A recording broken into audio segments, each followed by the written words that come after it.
நான் தர்மஸ்ரீ ராஜேஸ்வரன் பேசுறேன். பட்ஜெட் ஆரம்பிக்க போறாங்க பிப்ரவரி 1ஆம் தேதி அடுத்த சனிக்கிழமை. ஸோ அன்றைய தினம் உங்களுக்கு மார்க்கெட் முழுமையாக ரன் ஆக போகுது. காலையில as usual எப்போதும் போல 9லேருந்து 9:15 உங்களுக்கு ப்ரீ மார்க்கெட் ஓப்பன் செஷன். 9:15லேருந்து as usual 3:30 வரைக்கும் அன்றைய தினம் மார்க்கெட் முழு நேர செயல்பாட்டில் தான் இருக்க போகுது. ஸோ அன்றைய தினத்துல வந்து பாத்தீங்கன்னா பெருசா வந்து ட்ரேடிங் ஜாஸ்தி எதுவும் பண்ணாதீங்க. ஏன்னா மூவ்மெண்ட் அப்படிங்கிறது ஜென்ரலாக நார்மலா பட்ஜெட் டேல கொஞ்சம் அதிகமாகவே இருக்கும். இந்த முறை சனிக்கிழமையில வருது. இருந்தாலும் கூட மார்க்கெட் ரன் பண்ணணும் அப்படின்னு செபி கொடுத்திருக்காங்க.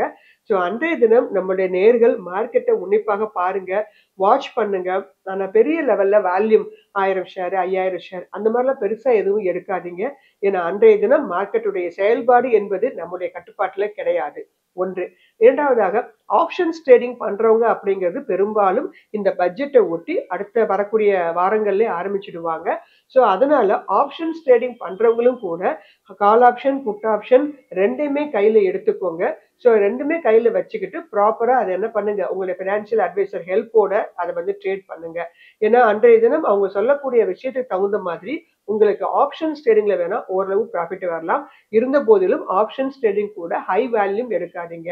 ஏன்னா அவங்களுடைய அறிவிப்புகள் எதுவும் உங்களுக்கு லாபகரமாக இல்ல, ரொம்ப ஒரு அனௌன்ஸ்மெண்ட் எதுவுமே ஒரு அட்ராக்டிவா இல்லைன்னு வச்சுக்கோங்களேன். ரெண்டு சைடுமே கால் ஆப்ஷன் புட் ஆப்ஷன் ரெண்டு சைடுமே தேய ஆரம்பிச்சிடும். ஸோ அதனால இந்த பட்ஜெட் அப்படிங்கிறது பெரிய எதிர்பார்ப்புகள் அப்படிங்கிறது மக்கள்கிட்டயும் இல்ல, கவர்மெண்ட் கிட்டயும் இல்ல அப்படிங்கிற மாதிரி இருக்குது.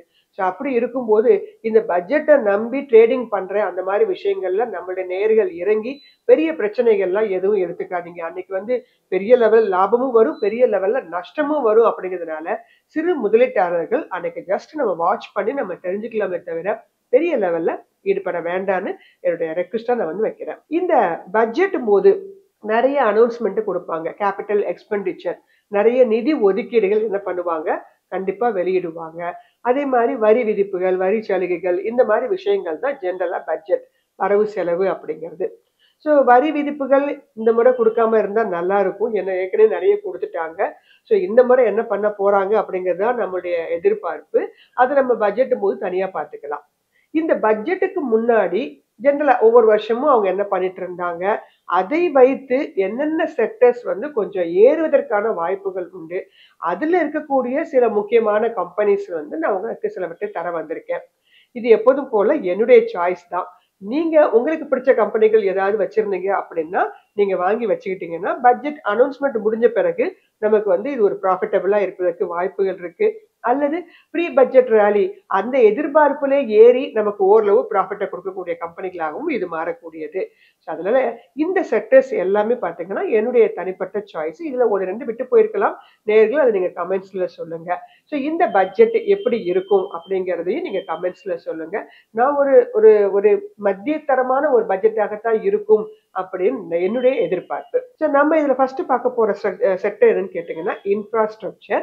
ஸோ இன்ஃப்ராஸ்ட்ரக்சருக்கு கண்டிப்பாக உங்களுக்கு நிதி ஒதுக்கீடு என்பது கண்டிப்பா உண்டு. ஆனா அவங்க போன தடவை கொடுத்ததை விட இந்த மாதிரி அதிகமா கொடுக்குறாங்களா, கம்மியா கொடுக்குறாங்களா, அதோடைய செயல்பாடுகள் என்ன அப்படிங்கிறத வச்சுதான் இன்ஃப்ராஸ்ட்ரக்சர் வந்து அந்த செக்டர் துறைப்பட்ட கம்பெனிகள் ஏறும். அதுல இருக்கக்கூடிய கம்பெனி பாத்தீங்கன்னா இர்கான் இன்டர்நேஷனல். உங்களுடைய கரண்ட் மார்க்கெட் பிரைஸ் 205 அப்படிங்கிற இடத்துல ட்ரேட் ஆயிட்டு இருக்கு. 19,322 crore market cap. Profit after tax ஆக 883 கோடியாகவும் ரிட்டர்ன் ஆன் ஈக்விட்டி 15% கொடுத்துட்டு இருக்காங்க. இதுல ரெண்டாவது இருக்கக்கூடிய கம்பெனி ரைட்ஸ் அப்படிங்கிற கம்பெனி. கரண்ட் மார்க்கெட் பிரைஸ் 259 அப்படிங்கிற இடத்துல ட்ரேட் ஆயிட்டு இருக்கு. 12,469 கோடி market cap. Profit after tax ஆக 489 கோடி கொடுத்துருக்காங்க. Return on equity 17%. இரண்டாவது செக்டர் பாத்தீங்கன்னா பவர் செக்டர். இதில் இருக்கக்கூடிய இரண்டு company Tata power, NTPC. Tata power 363 அப்படிங்கிற இடத்துல ட்ரேட் ஆயிட்டு இருக்கு. இவங்களுடைய மார்க்கெட் கேப் 1,16,118 கோடியாகவும் ப்ராஃபிட் ஆஃப்டர் டாக்ஸ் 3,102 கோடியாகவும் ரிட்டர்ன் ஆன் ஈக்விட்டி 11%ஆகவும் இருக்குது. என்டிபிசி 323 அப்படிங்கிற இடத்துல ட்ரேட் ஆயிட்டு இருக்கு. 3,13,832 கோடி இவங்களுடைய மார்க்கெட் கேப். நல்ல டிவிடெண்ட் தரக்கூடிய கம்பெனி. ப்ராஃபிட் ஆஃப்டர் டாக்ஸ் ஆக 19,696 கோடியாகவும் ரிட்டர்ன் ஆன் ஈக்விட்டி 12% தரக்கூடிய கம்பெனியாக இவங்க இருக்காங்க. அடுத்து மூன்றாவது செக்டர் பாத்தீங்கன்னா பார்மசி செக்டர். பார்மா செக்டர்ல இருக்கக்கூடிய இரண்டு கம்பெனிகள் Sun Pharma and Cipla. Sun Pharma current market price 1822 அப்படிங்கிற இடத்துல ட்ரேட் ஆயிட்டு இருக்கு. மார்க்கெட் கேப் 4,37,206 கோடியாகவும் ப்ராஃபிட் ஆஃப்டர் டாக்ஸ் 9,648 கோடியாகவும் இருக்குது. ரிட்டர்ன் ஆன் ஈக்விட்டி தன்னகத்தை 15% வச்சிருக்கிறாங்க. சிப்லா 1,411 கோடியாக இருக்கிறாங்க. இவங்களுடைய மார்க்கெட் கேப் 1,13,986 கோடி. ப்ராஃபிட் ஆஃப்டர் டாக்ஸ் 4,155 கோடியாகவும் ரிட்டர்ன் ஆன் ஈக்விட்டி 15% வச்சிருக்கிறாங்க. அடுத்ததாக மிக முக்கியமான ஒரு செக்டர், ஆனா மக்களால் நிறைய கவனிக்கப்படாத ஒரு செக்டர்னு பாத்தீங்கன்னா அக்ரிகல்ச்சரல் செக்டர். இதுல இருக்கக்கூடிய 2 கம்பெனிகள் சுமிட்டோமோ 484 அப்படிங்கிற இடத்துல ட்ரேட் ஆயிட்டு இருக்கு. மார்க்கெட் கேப் 24,193 கோடியாகவும் ப்ராஃபிட் ஆஃப்டர் டாக்ஸ் 369 கோடி. ரிட்டர்ன் ஆன் ஈக்விட்டி 15% வச்சிருக்காங்க. ஃபெர்டிலைசர் அண்ட் கெமிக்கல்ஸ் அப்படிங்கிற கம்பெனி, ஏன்னா ஃபெர்டிலைசர் துறைக்கும் நிறைய உங்களுக்கு ஒதுக்கீடுகள் பண்ணுவாங்க. அந்த வரிசையில இருக்கக்கூடிய இந்த கம்பெனி கரண்ட் மார்க்கெட் பிரைஸ் 952 அப்படிங்கிற இடத்துல ட்ரேட் ஆயிட்டு இருக்கு. மார்க்கெட் கேப் 61,659 கோடியாகவும் ப்ராஃபிட் ஆஃப்டர் டாக்ஸ் 146 கோடியாகவும் ரிட்டர்ன் ஆன் ஈக்விட்டி 10% வச்சிருக்கிறாங்க. அடுத்து மிக முக்கியமான ஒரு செக்டர், ரயில்வே விட்ட முடியுமா? ஸோ ரயில்வே செக்டருக்கு கண்டிப்பாக உங்களுக்கு ஒதுக்கீடு என்பது இருக்கும். ஸோ ரயில்வே செக்டர்ல இருக்கக்கூடிய ஒரு மிக முக்கியமான நல்ல கம்பெனி RVNL. இதுல இருக்கக்கூடிய current market price 410, market cap 85,506 கோடியாகவும் ப்ராஃபிட் ஆஃப்டர் டாக்ஸ் 1,574 கோடியாக இருக்கிறது. Return on equity 18%. இரண்டாவதாக இருக்கக்கூடிய கம்பெனி NCC அப்படிங்கிற கம்பெனி 235 ரூபா அப்படிங்கிற இடத்துல ட்ரேட் ஆயிட்டு இருக்கு. 14,814 அப்படிங்கிறது இவங்களுடைய market capitalisation. Profit after tax PAT 735 கோடியாகவும் ரிட்டர்ன் ஆன் ஈக்விட்டி 10% வச்சிருக்கிறாங்க. ஸோ ரயில்வே செக்டர்ல இன்னும் நிறைய கம்பெனிகள் இருக்காங்க. எனக்கு தெரிஞ்ச 2 கம்பெனிகள் நான் தேர்ந்தெடுத்து வச்சிருக்கிறேன். அடுத்ததாக டூரிசம் செக்டர். ஹாஸ்பிட்டல்ல இருக்கக்கூடிய டூரிசம் செக்டர்ல இருக்கக்கூடிய மிக முக்கியமான ஒரு கம்பெனி IRCTC. IRCTC 787 அப்படிங்கிற இடத்துல ட்ரேட் ஆயிட்டு இருக்கு. இவங்களுடைய மார்க்கெட் கேப் 63,000 அப்படிங்கிற இடத்துல இருக்காங்க. ப்ராஃபிட் ஆஃப்டர் டாக்ஸ் 1,111 கோடியாகவும் ரிட்டர்ன் ஆன் ஈக்விட்டி 34% இருக்கக்கூடிய ஒரு கம்பெனி. IRCTC அப்படிங்கிற இந்த கம்பெனி பெரும்பாலும் கடந்த 2 வருஷங்களாகவே ரொம்ப ஸ்லோ மூமெண்ட்ல இருக்கிறாங்க. இன்னும் நிறைய உங்களுக்கு Vande Bharat train, bullet train இதெல்லாம் வரும் பட்சத்துல IRCTCக்கு ஒரு பிரகாசமான எதிர்காலம் எப்போதுமே உண்டு. இட்ஸ் மோனோபோலி ஸ்டாக்ஸ், உங்களுக்கு நல்ல ஒரு அஃபோர்டபுள் ரேட்ல கிடைக்குது. ஸோ நீண்ட கால அடிப்படையில் வாங்கினவங்களுக்கும் இந்த IRCTC அப்படிங்கிறது ஒரு நல்ல சாய்ஸாக இருக்கக்கூடியது. அடுத்ததாக இருக்கக்கூடிய இந்த கம்பெனி இந்தியன் ஹோட்டல் 781 அப்படிங்கிற இடத்துல ட்ரேட் ஆயிட்டு இருக்கு. 1,11,198 கோடி அவங்களுடைய market cap. Profit after tax ஆக 1,201 கோடியும் ரிட்டர்ன் ஆன் ஈக்விட்டியாக 13% வச்சிருக்கிறாங்க. டூரிசம் துறையில இருக்கக்கூடிய இந்த 2 கம்பெனிகளும் டூரிசம் துறைக்கு ஒதுக்கீடுகள் கிடைக்கும் பட்சத்துல உங்களுக்கு நல்ல லாபத்தை தரக்கூடிய கம்பெனிகளாக மாறக்கூடியது. அடுத்ததாக இந்த துறையில் இருக்கக்கூடியது ரினியூவபிள் எனர்ஜி. பட்ஜெட்டும் போது இந்த ரினியூவபிள் எனர்ஜி அப்படிங்கிற இந்த செக்டருக்கும் ஒரு நல்ல எதிர்பார்ப்பு எப்போதுமே இருக்கும். அதில் இருக்கக்கூடிய 2 கம்பெனிகள் KPI கிரீன் எனர்ஜி. இதோட கரண்ட் மார்க்கெட் பிரைஸ் 351 அப்படிங்கிற இடத்துல ட்ரேட் ஆயிட்டு இருக்கு. இவங்களுடைய மார்க்கெட் கேப் 6,922 கோடி.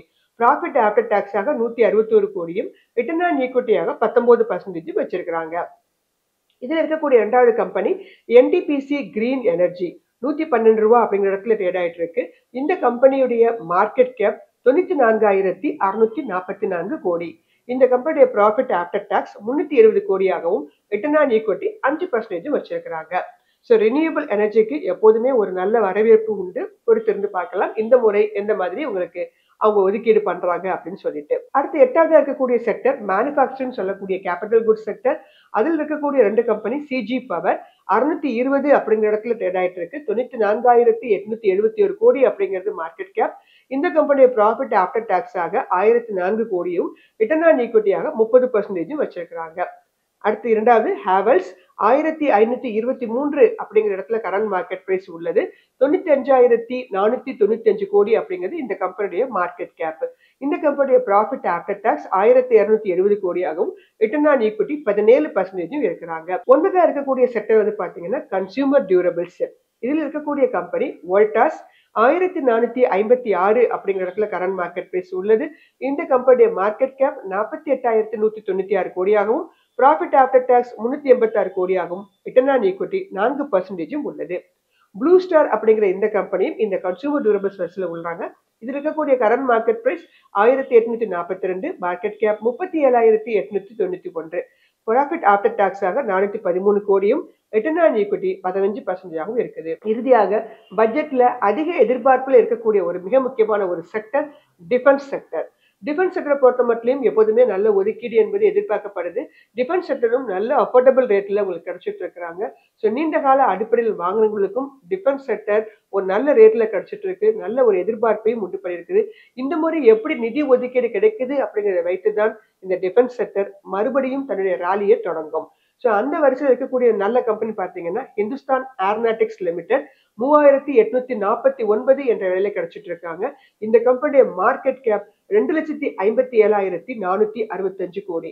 ப்ராஃபிட் ஆஃப்டர் டாக்ஸ் ஆக 7,594 கோடி காமிச்சிருக்கிறாங்க. ரிட்டர்ன் ஆன் ஈக்விட்டி 26% இருக்கிறாங்க. நல்ல ஒரு ரேட்ல உங்களுக்கு கிடைச்சிட்டு இருக்காங்க. நீண்ட கால அடிப்படையில் வாங்குறவங்க இந்த கம்பெனியை பற்றி சற்றே சிந்திக்கலாம். இறுதியாக இருக்கக்கூடிய company Bharat electronics limited BEL. இந்த கம்பெனியோட கரண்ட் மார்க்கெட் பிரைஸ் 270 அப்படிங்கிற இடத்துல ட்ரேட் ஆயிட்டு இருக்கு. மார்க்கெட் கேப் 1,97,473 கோடியாகவும் ப்ராஃபிட் ஆஃப்டர் டாக்ஸ் 3,943 கோடியாகவும் இருக்கிறது. ரிட்டர்ன் ஆன் ஈக்விட்டி 24% இருக்கிறாங்க. ஸோ நேயர்கள் இந்த பட்ஜெட் டே அன்னைக்கு உன்னிப்பாக கவனித்து என்னென்ன செக்டருக்கு எந்த மாதிரி நிதி ஒதுக்கீடுகள் கொடுக்குறாங்க, அது எப்படி உங்களுக்கு அதன் காரணமாக அந்தந்த கம்பெனியோட மூவ்மெண்ட் ஆரம்பிக்குது அப்படிங்கிறத திறனாய்வு செய்து பாருங்க. நல்ல கம்பெனிகளை ப்ரீ பட்ஜெட்டுக்கு முன்னாடி வாங்கி வச்சிருந்தீங்கன்னா கண்டிப்பா அதை பத்திரமா வச்சுக்கோங்க. லாஸுக்காகலாம் வித்துறாதீங்க. மறுபடியும் திருப்பி அவங்களுடைய ராலியை தொடங்குவதற்கு இந்த பட்ஜெட் அப்படிங்கிறது ஒரு வாய்ப்பாக இருக்கும் அப்படின்னு எதிர்பார்த்து காத்துட்டு இருக்கோம். ஸோ ஒவ்வொரு செக்டர் வைஸ் ஒதுக்கீடு எப்படி இருக்குது, பட்ஜெட் முடிஞ்ச பிறகும் இதனுடைய தாக்கம் என்ன மாதிரி இருக்கும் அப்படிங்கிறத வரும் வாரம் நடைபெற இருக்கக்கூடிய பட்ஜெட் முடிஞ்ச பிறகு சனிக்கிழமையில் நான் உங்களை சந்திக்கிறேன். அது சம்பந்தப்பட்ட பட்ஜெட் சம்பந்தப்பட்ட உங்களுக்கு டவுட்ஸ் ஏதாவது இருந்தாலும் நான் உங்களுக்கு கிளாரிஃபை பண்றேன். ஸோ ப்ரீ பட்ஜெட் ரேலியை தொடர்ந்து அடுத்து வரக்கூடிய ஒரு வாரமும் மார்க்கெட் பயங்கர ஒரு வாலட்டாலிட்டியோட அப்ஸ் அண்ட் டவுன்ஸோட தான் இருக்கும். ஸோ அதனால நேர்கள் இன்ட்ராடே பண்றவங்க ரொம்ப கேர்ஃபுல்லா பண்ணுங்க. ஸ்விங் ட்ரேடிங் பண்றவங்களுக்கு இது ஒரு அருமையான வாய்ப்பு. நீங்க இறக்கத்தில் இருக்கும்போது வாங்கி ஏற்றத்தில் இருக்கும்போது கொடுத்து நல்ல ஒரு வாய்ப்பாக இதை பயன்படுத்திக் கொள்ளுங்கள். நீண்ட கால அடிப்படையில் வாங்குறவங்களுக்கும் மார்க்கெட் நல்ல கரெக்ஷன்ல கிடைச்சிட்டு இருக்கு. ஸோ 6 மாதம் இப்படிதான் மார்க்கெட் இருக்கும். பட் குவார்டர்லி ரிசல்ட்ஸ் ஏன்னா Q3 ரிசல்ட்டும் பாத்தீங்கன்னா எல்லா கம்பெனிகளுமே ஃப்ளோரிஷா ஒன்றும் கொடுக்க மாட்டாங்க. ஆனா Q4 ரிசல்ட் எல்லா கம்பெனிகளுமே பெரும்பாலும் நல்ல ரிசல்ட்ஸை கொடுப்பாங்க. ஸோ அதனால நேயர்கள் இதை ஒரு வாங்கக்கூடிய ஒரு வாய்ப்பாக பயன்படுத்தி கொண்டு இந்த விஷயங்கள் எல்லாமே நமக்கு மார்க்கெட்டை மறுபடியும் யூ டர்ன் பண்றதுக்கு நகர்த்திட்டு கொண்டு போகும் அப்படிங்கிற நம்பிக்கையில நம்ம இந்த பட்ஜெட்டை எதிர்கொள்வோம். நன்றி, வணக்கம்.